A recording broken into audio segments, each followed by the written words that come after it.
today we're going to talk a little bit about the news in our July issue of The Real Deal. I have Kara Eisenpress, our features editor, with me today. Kara, it feels like real estate is coming to the end of a cycle. I think a lot of the stories in the magazine point to this. Tell me which ones you think sort of showcase it best.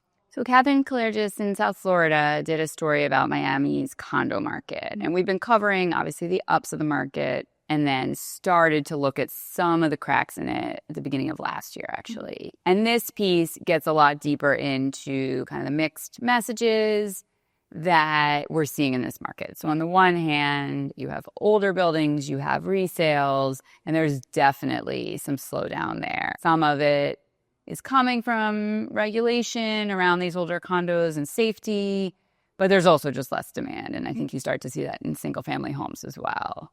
But it is definitely not all down. In the higher end, in a lot of new luxury developments, there's tons of demand. And one really interesting anecdote from her piece, I thought, was from the president of Alan Morris. The highest of the high-end units are selling first, and the president told her that's actually backwards. Usually the slightly less expensive ones will get bought up first. Yeah. So do you have a picture of what this means for South Florida more generally, or any sense of kind of where the market goes or what happens next? The way that Catherine is reading the tea leaves is looking at what's going on in the pre-sales of these new developments, and especially in their financing, and if there's any slowdowns or if they're not able to continue the work. And she is starting to see a little bit of that here and there, where there are developments that are just hung up because they can't get construction financing, for example. So I think those are the first things to look for in terms of a bigger slowdown. Yeah. And in South Florida and then in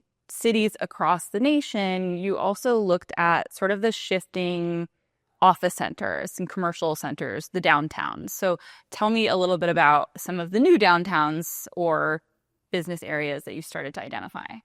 So we kind of define this idea of new downtowns almost like a buzzy commercial development where you're not just talking about one office tower, but you're talking about an entire neighborhood, essentially. And sometimes it's even owned and operated by a singular developer or development group.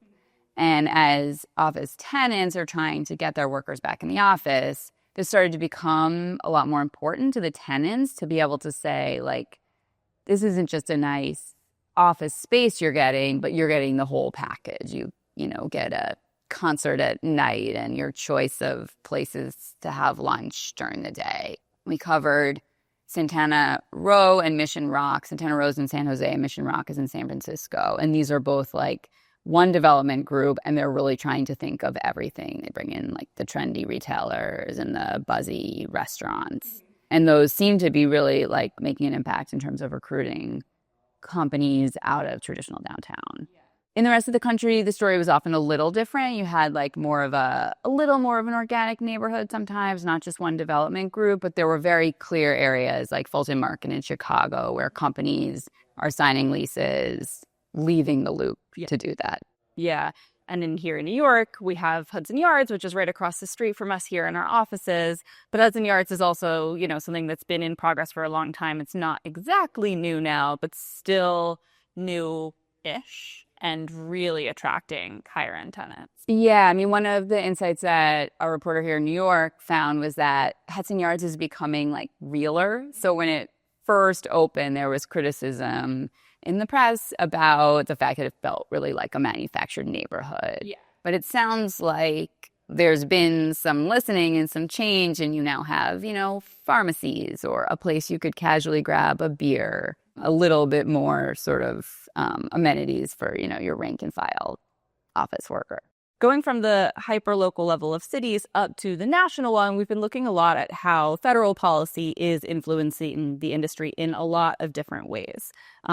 We've covered online how ICE raids have been affecting builders and a whole other slew of different issues. But in this issue, particularly for the cover story, we looked at the mortgage fraud scandal that's been unfolding across the company, which the FHFA is cracking down on. Tell me a little bit about that. So I looked back for this issue, and we started covering this a year and a half ago. So it's been this really slow unwind of looking at all of the different pieces. So the essential play is that sponsors would buy multifamily buildings and then quickly flip them to another buyer, often a straw man, and then be able to take out a loan at the higher price, that second price. So this obviously requires a lot of people. You just need a lot of people in your world in order to be able to make these flips. And so what we did in this issue was we really started to look at the biggest group of people who were involved in this. Companies, from title insurers to lenders to attorneys. And so what senior reporter Keith Larson did was run through almost like a yearbook of these players. And the biggest news for many of them is that the sentencings are coming down. There's a judge in New Jersey who's seeing pretty much all of these cases. You can tell from the sentences where he thinks maybe the more serious players are.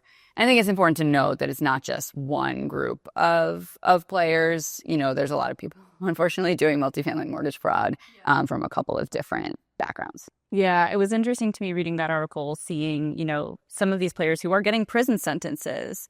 And then also comparing that with, you know, some of the title companies, especially that have been put on blacklists by Fannie and Freddie, and seeing that now, you know, they're really trying to root this out of their systems. And actually, some of them are getting pulled off of that blacklist, being able to resume their business. So I'm wondering if, you know, this is kind of beginning to come around full circle and kind of come to its close. I think that's really an open question still. There are these loopholes in federal law that allow for lending standards to be maybe slightly more lenient in multifamily than they are in single family. You know, I don't know that we can say for sure that we're at an end, but it is heartening to see some of the players come off those blacklists. Yeah. There's a lot more interesting stories in our latest issue. Make sure you check out the July magazine online and on doorsteps now.